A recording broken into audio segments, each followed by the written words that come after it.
강의를 못 하실 수도 있습니다. 이렇게 얘기를 하더라고요. 기준은 본인이 정하는 거다. 개인적인 인권에 적합하지 않으면 인권신문을 폐지하거나 본인이 센터장이라고 하는 자리가 굉장히 권력이 있다고 생각을 하시는 것 같아요. 인터뷰 안 하신다고 하시거든요.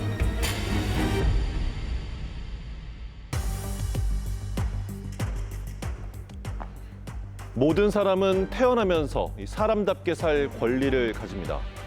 인권은 성별과 신분, 빈부격차나 나이, 또 성적 정체성과 인종에 상관없이 존중받아야 한다는 보편적 가치입니다. 그런데 보편적인 가치를 앞장서서 지키고 보장해줘야 할 대전시 인권센터에서 오히려 인권의 가치를 훼손하고 있다는 의혹을 이럴수 이슈에서 추적해봤습니다. 제작진은 지난 5월 한 통의 메일을 받았습니다. 대전시 인권센터 신임센터장과 구성원 사이에서 갈등이 빚어지고 있다는 국민신문고 민원 내용입니다. 대전시 인권센터에서 무슨 일이 일어나고 있는 걸까? 시 인권센터는 시민을 대상으로 인권 교육과 인권 홍보 등을 담당하고 있는 대전시 산하 수탁기관입니다. 올 1월부터 한국정직운동본부라는 단체가 수탁을 맡았습니다. 인권센터장으로는 현직 목사 신분의 김영길 센터장이 선임됐는데요. 취임 후 인권센터 운영과 관련해 논란이 끊이지 않았다고 합니다. 제작진은 먼저 인권센터 소속 강사들을 만났습니다. 신임 김영길 센터장은 지난 2월 강사들에게 UN 아동 권리 협약을 읽고 의견서를 제출할 것을 요구했다고 합니다. 그걸 보고 누구의 생각이 어떻게 틀린지 뭐에 따라 다른지에 대해서 센터장이 알아야겠다 이렇게 말씀을 하시더라고요. 강의를 못 하실 수도 있습니다. 이렇게 얘기를 하더라고요. 그래서 저희가 그 기준이 뭐냐 이렇게 질문을 하니까 기준은 본인이 정하는 거다. 심지어 김영길 센터장은 의견서에 이름까지 기재할 것을 요구했습니다. 사실상 강사들의 인권 사상을 검증하겠다는 것이었습니다. 그래서 센터장님한테 전달을 했는데 센터장이 받아들이는 반응은 이름이 써 있지 않다. 무기명이니까 안 된다. 기명을 해라. 그걸 읽지 않았다고 하더라고요. 이해할 수 없는 일은 역량 강화 시간에도 이어졌습니다. 서울에 계신 무 교수님께서 내려와서 강의를 했어요. 근데 저희는 대전의 역사 해설인데 그분은 대전에 딱 한 번 와보셨다고 하더라고요. 어디가 맛있다면서요? 국밥이 맛있다면서 이렇게 농담으로 수업을 진행을 하시더라고요. 그래서 수업을 한 30-40분 듣다가 저희가 질문을 했죠. 혹시 강사님 오늘 저희가 받아야 되는 교육에 대한 커리큘럼을 알고 계십니까? 이렇게 물어봤을 때 모른다 얘기를 했어요. 센터장의 UN 아동권리 협약에 대한 의견 제출 요구와 보수교육 논란 속에서 인권 강사의 교육 사업은 과연 제대로 이루어졌을까요? 제작진은 신임센터장 부임 이후 인권 교육 사업이 어떻게 이루어졌는지 점검해봤습니다. 인권 강사단들이 교육 나가셨다고 했는데 언제 어디 이렇게 다니셨는지도 9월까지는 없고요. 지난해 1월부터 5월까지 인권 교육은 66회, 그런데 올해는 3월까지 교육이 없었고 횟수도 41회로 줄었습니다. 인권센터의 교육 사업을 지원하는 교육위원회가 우려를 표하며 회의 개최를 요구했지만 김영길 센터장은 이마저도 묵살했다고 합니다. 사업 계획에 의하면 인권센터 교육위원회는 분기별로 한 번씩 1년에 4회 정도를 갖다가 해야 되고 또 3개월 동안 교육 사업이 하나도 없다는 사실이 이제 알려지게 됐습니다. 그래서 저희가 당연히 교육위원회가 왜 그런지 이유도 알아야 되고 또 조언도 해야 되기 때문에 교육위원회를 갖다가 개최해 줄 것을 갖다가 요청을 했는데 아무런 답변도 없고 5월 초에야 그러니까 2번 회의를 했어도 무방한 시점에 그 첫 번째 회의가 개최하게 된 것들이죠. 5개월 만에 열린 첫 회의마저도 제대로 된 심의나 논의는 어려웠습니다. 뭔가를 심의하거나 논의할 수 있는 상황이 아니었고 지금까지 교육위원회가 왜 개최되지 않았는지에 대해서도 확실하게 답변이 되지 않는 회의가 너무나 파행적이었다 이런 생각이 듭니다. 비슷한 일은 인권 홍보 사업에서도 벌어졌습니다. 대전시 인권센터는 인권 홍보와 시민 소통을 위해 지난 2017년부터 인권신문을 매달 발행해 왔는데요. 김영길 센터장 취임 후로 이 또한 중단됐습니다. 위탁기관이 바뀌고 센터장이 새로 옴으로 인해서 신문이 발행이 안 되기 시작했어요. 그러다가 이제 기자단에서 2월 달에 면담 요청을 하고 센터장 면담을 요청을 해서 만남을 갖고 이야기를 듣기 시작했는데 그 자리에서 굉장히 충격적인 이야기는 인권신문은 자기가 원하는 개인적인 인권에 적합하지 않으면 인권신문을 폐지하거나 대폭 수정할 수 있다. 센터장이 들어와서는 기자단과도 이야기하지 않겠고 편집위원하고도 얘기하지 않겠고 어느 누구하고도 이야기하지 않겠다라고 하는. 김영길 센터장은 4월 27일이 돼서야 처음으로 인권신문을 발행했습니다. 하지만 첫 신문의 외부 기고글부터 논란이 일었습니다. 어머니는 아버지보다 자녀 돌봄을 더 즐기고 잘한다는 내용의 이형우 한남대 행정학과 교수의 글과 여성은 피해의식에서 벗어나야 한다는 현숙경 바른여성인권연구소장의 기고글입니다. 그 기고글 자체가 심각하게 우리 사회에서 문제가 되고 있는 여성 인권에 대한 내용이었기 때문에 그거에 대해서 문제제기할 수 있는 이제 통로 이런 것들이 전혀 전무하다는 게 현재로서는 가장 가슴 아픈 일인데요. 성폭력이나 성차별 때문에 피해를 당해왔던 수많은 사람들, 그거는 비단 여성뿐만 아니라 우리 사회의 많은 피해자들에게 굉장히 누가되는 말이기도 하고 한편으로는 굉장히 성차별적인 발언들임에도 불구하고 인권센터에서 그런 말을 했다는 게 저로서는 굉장히 이거는 굉장히 참 참혹스럽다. 제작진은 어떤 과정으로 이런 글이 인권신문에 실린 건지 알아보기 위해 센터 직원들에게 인터뷰를 요청했는데요. 모든 언론 대응은 센터장만이 하겠다고 지시한 터라 이들은 어떤 의사표현도 할 수 없다고 전해왔습니다. 김영길 센터장이 내부 직원을 대하는 강압적 태도는 다른 구성원들이 보기에도 이해할 수 없었다고 합니다.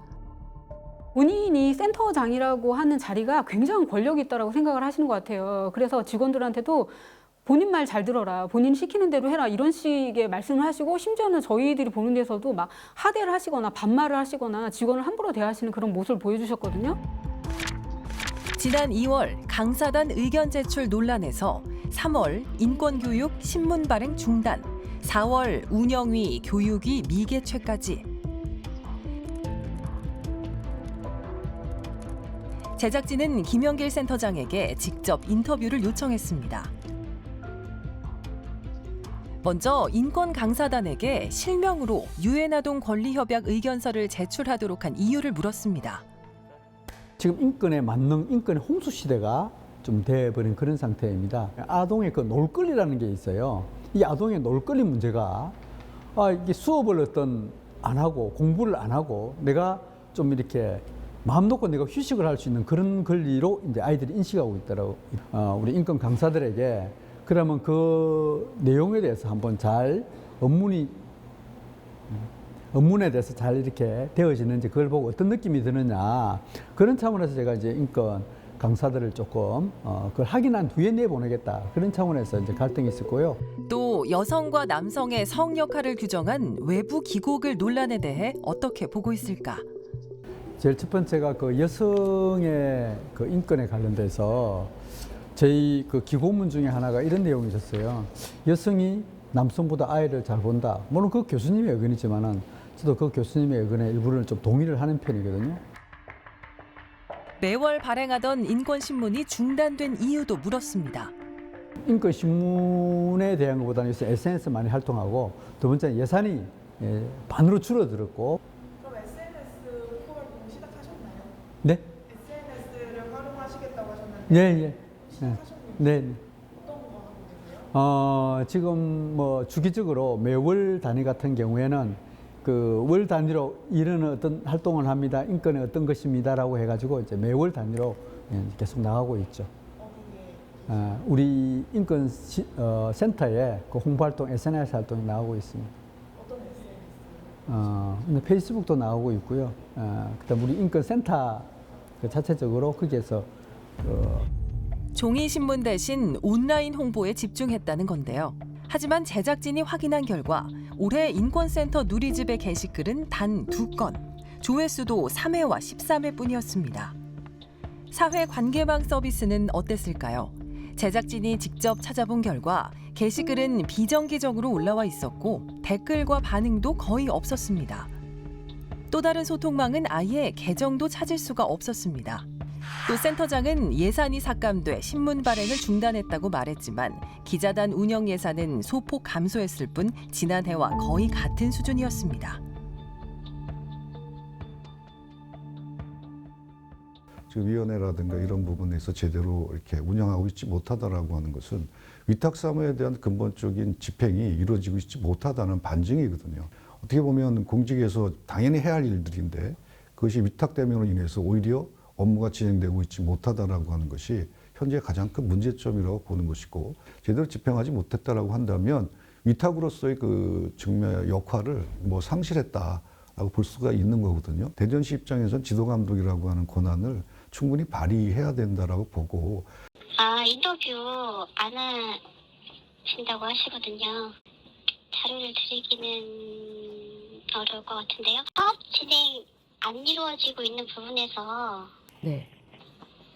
지도 감독을 하는 거죠. 거기에서 무슨 사업 이런 거 보면서 계획에 맞게 잘 하셔라 이렇게. 대전시는 뒤늦게 지도 감독에 나섰고 별다른 후속 대책도 내놓지 않았습니다. 어항 속에 금붕어 같은 존재 얘기를 많이 하거든요. 그러니까 행정은 투명해야 된다라고 하는 것이 기본적인 이제 가치인데 그런 부분에 있어서 제대로 이제 공개가 되고 있지 못한 그런 측면이 있다라고 하는 것이죠. 그러니까 지금 대전시 입장에서는 위탁이라고 하는 것은 완전히 이양한 게 아니거든요. 대전시의 미온적인 관리 감독과 인권센터의 파행적인 운영. 이장우 대전시장의 정책 기조들과 과연 무관한 것일까? 대전시는 그동안 성인지정책 담당관실을 폐지하고 양성평등기금 지원사업 축소 등 성평등, 인권 확대와는 거리가 먼 정책을 시행했습니다. 인선 8기에서 성인지 정책 담당관실을 폐지했잖아요. 성인지 정책 담당관실을 폐지하고 복지국 내에 여성 청소년 과로 굉장히 축소했어요. 그리고 2023년 주요 업무 그 내용을 보면 성인지 성평등이라는 용어가 잘 안 보여요. 이장우 시장의 인권관은 3.1절 대전 기독교 연합 예배에서의 발언으로도 드러나는데요. 대한민국이 한반도에 가장 부강한 나라를 만들었다고 생각합니다. 그런 정신에는 아마 기독교 정신이 있었다고 생각합니다. 많은 목사님들이 걱정하시는 것처럼 동성애 문제나 그리고 왜곡되어 있는 조례 문제 이런 것들은 대전시정에서는 찾아볼 수 없을 겁니다. 여성을 여전히 자녀 돌봄 주체로, 아동은 보호받아야 하는 대상으로 성소수자들을 용납하지 않는 대전시와 대전시 인권센터의 행보는 보편적 인권에 부합할까요? 인권은 어떻게 보면 소수자의 인권부터 출발을 하는데요. 소수자의 인권을 출발점으로 해서 그러니까 보편적 인권으로 이제 확대해 나가는 건데, 그러니까 성적 지향성이라든지 아동의 성적 정체성도 사실 소수자의 어떤 이제 인권에 해당된다고 보는데요. 소수자의 인권을 당연하게 이제 권리를 찾게 해주는 것은 이제 보편적 인권으로 나아가는 이제 인권의 기본적인 이제 권리라고 보고요. 보수적인 기독교의 성향을 갖고 잣대를 이제 들이대고 있죠. 그러니까 세계적인 추세에서는 뭐 이제 정반대로 가고 있는 거고. 지금 대전시 인권센터에서 하는 이제 센터장의 하는 추행은 정책은 중세 시대에 한 1000년 동안 이제 기독교 중심 사회에서 머물러 있던 그런 암흑의 시대와 똑같다고 할 수 있습니다. 대전시와 김영길 센터장의 지금의 행태에 대해 국제 엠네스티 한국지부도 제작진에게 우려한다는 서면을 보내왔습니다. 대전시 인권센터 5개월간의 파행과 센터장의 끊임없는 갈등 논란. 과연 대전시의 인권은 어디로 가고 있는 걸까요? 대전시 인권센터에서는 이 외에도 이해하기 어려운 일들이 이어졌습니다.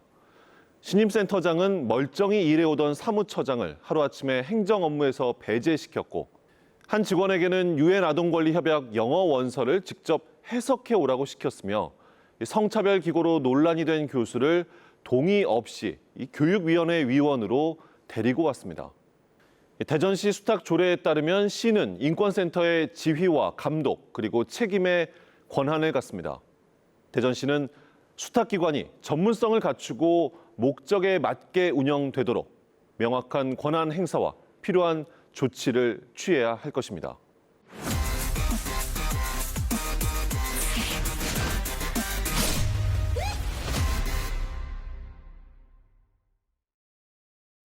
국립대전현충원에는 나라를 위해 희생된 수많은 순국 선열이 잠들어 있습니다. 애국지사 묘역부터 사회공헌자 묘역까지 곳곳의 묘역을 찬찬히 들여다보면 우리나라 근현대사를 읽을 수 있는데요. 국립묘지에서 역사를 알리고 바로잡기 위해 노력하는 사람을 현지인에서 만나봤습니다.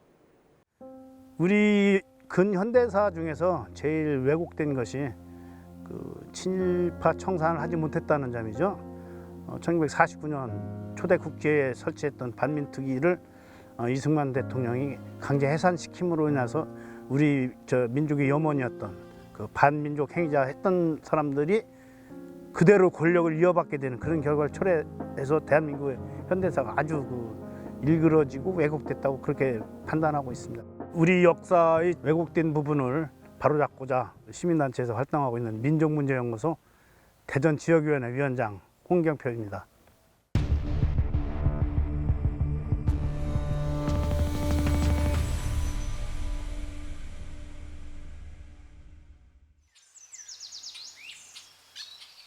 대전현충원이 너무 넓어가지고 각 묘역 위치 제가 다 자세히 알고 있습니다. 그래서 혹시 참배하러 오셨는데 모르시는 분이 있으면 제가 안내도 해드리고 그러거든요.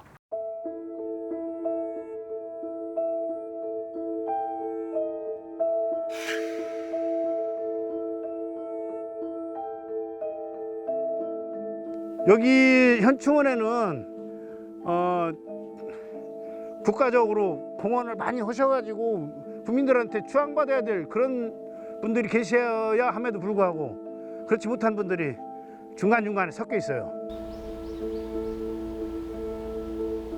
김창룡은 일제강점기 때 관동군 헌병으로 근무했어요. 그러면서 우리 독립운동 세력들을 탄압했던 자예요. 이승만 대통령의 비호하에 각종 조작 사건, 민간인 학살 사건 이런 데 관련돼 있어요. 그런 사람이 여기에 들어와 있다는 것은 국립묘지의 수치입니다. 수치. 국군 기무부대 주관으로 사후 40년이 지나서 경기도 사유지에 있던 김창룡의 유해를 이곳으로 옮겼어요. 육군 기무부대가. 그것도 새벽에 대전 시민을 모르게. 여기 안장해 계신 송세호라는 분은 아주 제일 나쁜 친일파죠. 밀정이었으니까. 임시정부에 있으면서 밀정 행위를 하신 거잖아. 그런데 국가본처에서는 더 자세히 조사하고 더 따져볼 게 많이 있다는 그런 핑계로서 아직까지도 그 서운을 취소 안 하고 그냥 놔두고 있어. 가장 악랄한 밀정이었음에도 불구하고 이 자리에 있다는 것은 이 국립민주로서는 참 명예롭지 못한 그런 일이죠. 특히 이곳 장군 일묘역에 그런 인사들이 많이 있습니다. 국군 창설 당시에 광복군의 전통을 이어받은 것이 아니고 만주국군, 일본 육사 출신들이 주류를 이뤘기 때문에 그 사람들이 국군 간부의 중심을 이뤘고 불행하게도 한국전쟁을 통해서 그 사람들이 신분 세탁하는 그런 계기가 됐어요. 한국전쟁 당시 공을 세웠다고 해서 훈장들을 많이 받고 그분들이 이제 돌아가시면서 여기에 많이 안장돼 있죠.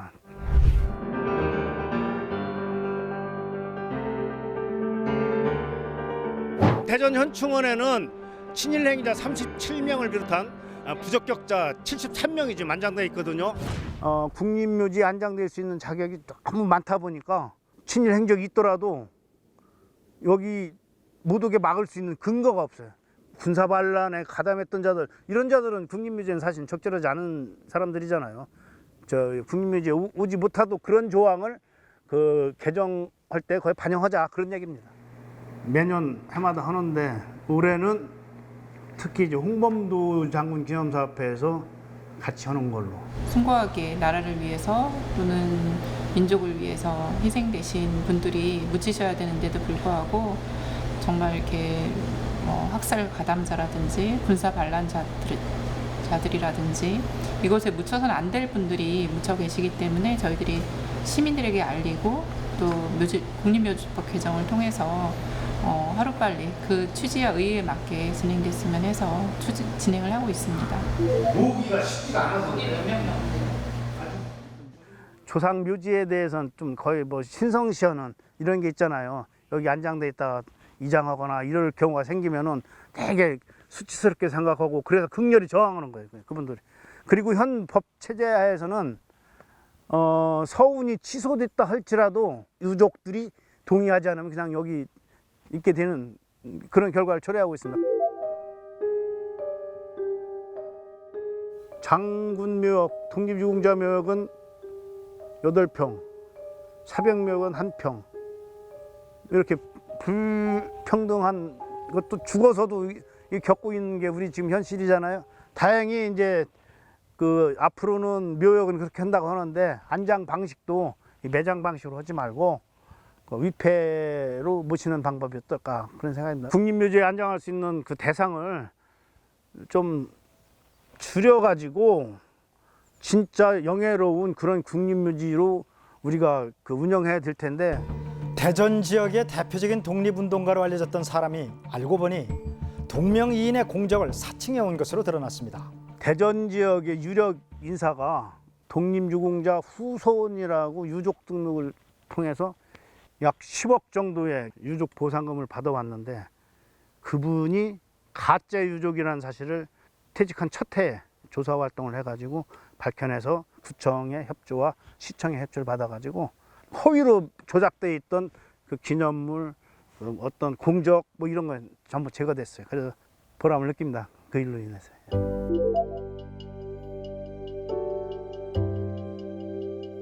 우리가 잘못된 역사를 사실로 받아들인다면 어떤 결과를 초래할까요? 지금 일본 초등학생들이 독도가 자기네 땅이라고 지금 배우고 있잖아요. 집권 세력이 자기들의 이해관계를 반영하려는 그런 시도를 하면 그건 위험한 역사교육이 될 수 있죠. 올바른 역사교육이라고 할 수 있습니다.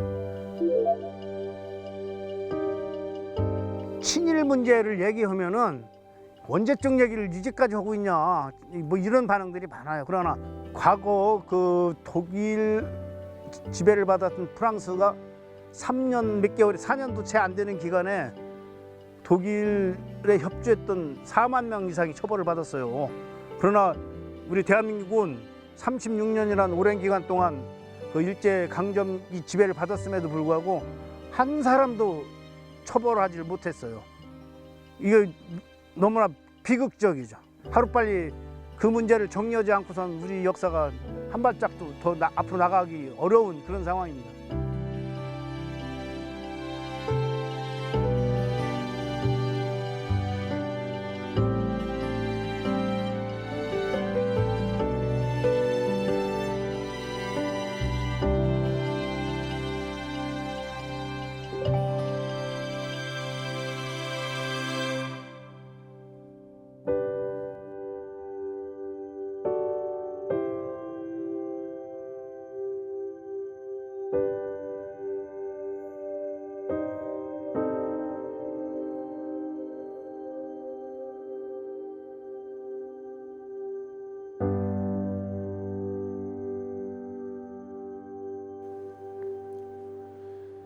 우리 근현대 역사의 그늘 속에서 분명 부적격한 묘역이 현충원에 조성됐습니다.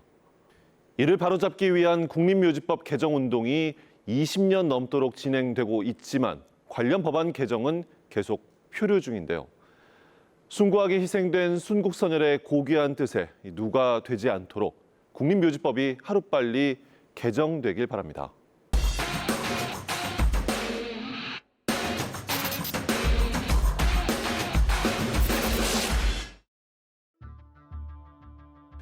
제작진이 만난 김영길 대전시 인권센터장은 인권에는 다양한 학문이 있다고 말하지만 인권은 결국 중요한 하나의 가치로 수렴됩니다.